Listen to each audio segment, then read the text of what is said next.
What did y'all think when y'all seen Bonita drag Momo to the bathroom to check his stuff and see if he had cheated on her? Baby, my mouth was on the floor. This episode has so much drama. Let's go ahead and get into the newest one, Love After Lockup. Now, Bonita proceeds to take this man to the bathroom and check his two little circles to see if they were empty or full, because according to her, that tells her if he's cheating or not.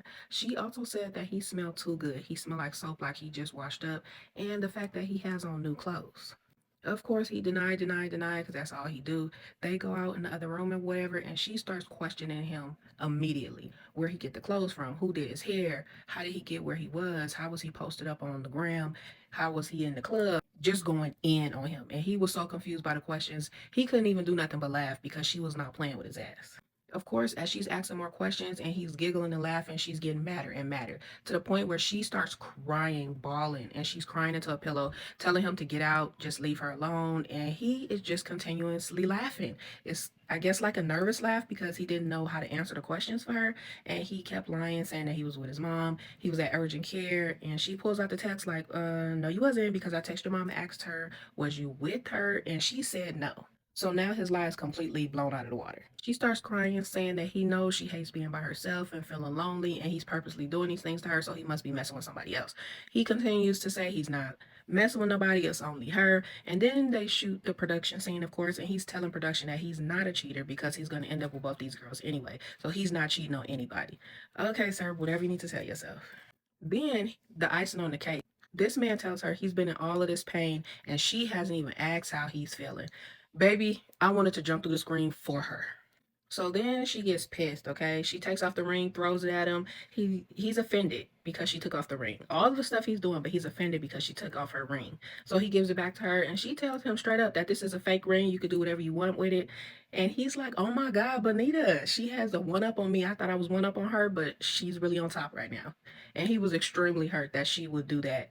So he started asking, of course, about his storage stuff, and she completely ignores him. She goes in the other room to get ready, tells him he needs to leave, and then he comes in there talking about he needs the Wi-Fi password so he could get an Uber. It was just like too much going on. And she's like, no, you're not calling an Uber. You calling somebody to pick you up. So you could give me your phone, and I'll look through your phone and see who you calling. Of course, he didn't want to do that. So they going back and forth, and she's like over it. She opens the door and puts that man out and tells him he got to go. So we know where he's going next. Dun, dun, dun, dun, to Goddess. Now, Felicia, she says she's been doing good since she got released. She's been working 2 to 3 jobs. She's still staying with her aunt, and she has been staying out of trouble. Her cousin, and some friends go out and they start talking about Rich or whatever, and she tells us that Rich has ghosted her since being on the show or whatever. He is not calling her back, and she don't know what's going on. She tells the cousin that they need to do a pop-up and figure out what's going on with Rich because he's being shady. The cousin gets to digging online. Of course, the cousin is jealous. We're gonna start there. The cousin wants this to be her man. She is like, how did she come out of jail and she got this man taking care of her and also got all these sugar daddies taking care of her? The cousin's jealous. I don't care what y'all say,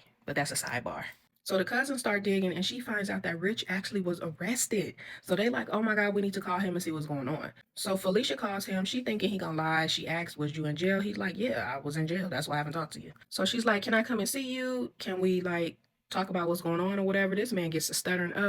No, I'm busy. I got a bunch of stuff going on. I can't see you right now. And of course, this is a red flag. So according to her, her and her cousin is gonna pop up on that ass anyway.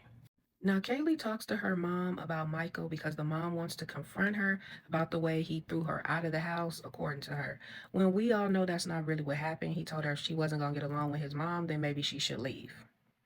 But we know how dramatic the mama is. She says she feels like Michael is aggressive and controlling, and she doesn't like the way he treats Kaylee.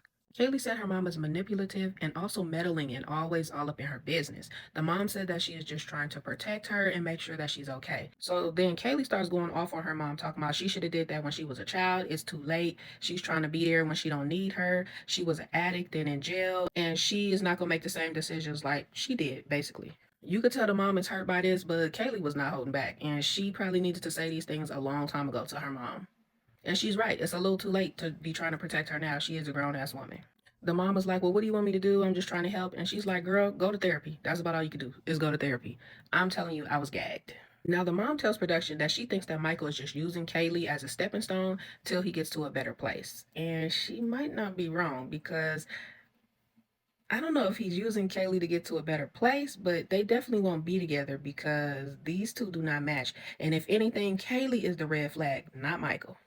Now, Michael gets in the car with his mom and he's telling her about the whole situation at the DMV, how he had to pay 6,000 in fines and that he's pissed because Kaylee lied saying that she had paid these fines. We know the moms don't get along, and she was saying that Kaylee is just like her mama. She's like a scammer and bad with money.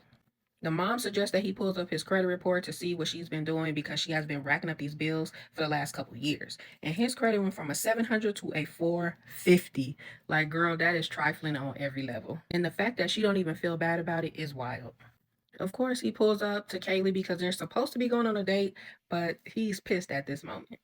He asks her if she lied about it, and she is beating around the bush like she always does.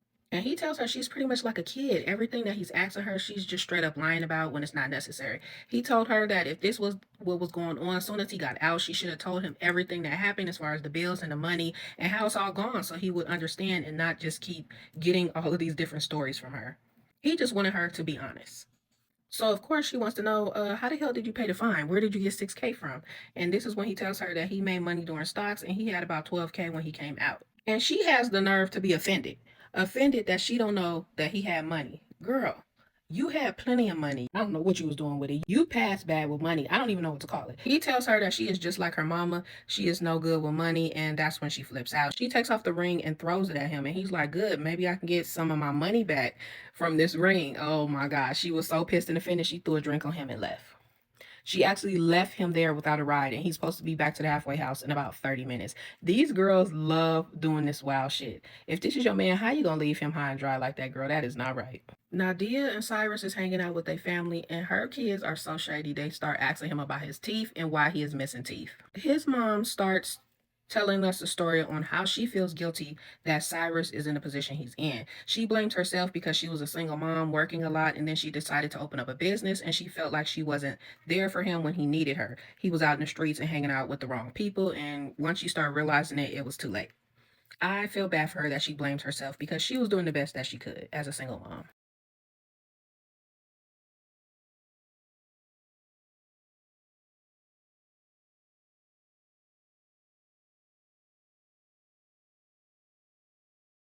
But I don't know, she might be an enabler because he definitely has substance problems.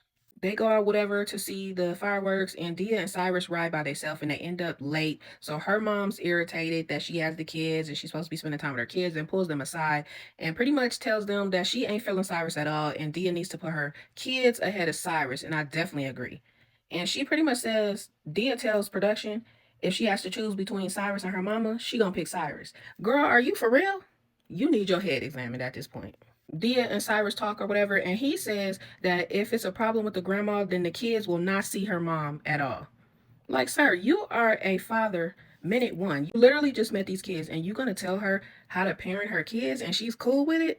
Mm-mm, red flag. Kristen is so mad that Brady's baby mama and kids did not come down, but I don't think they mess with her like she thinks.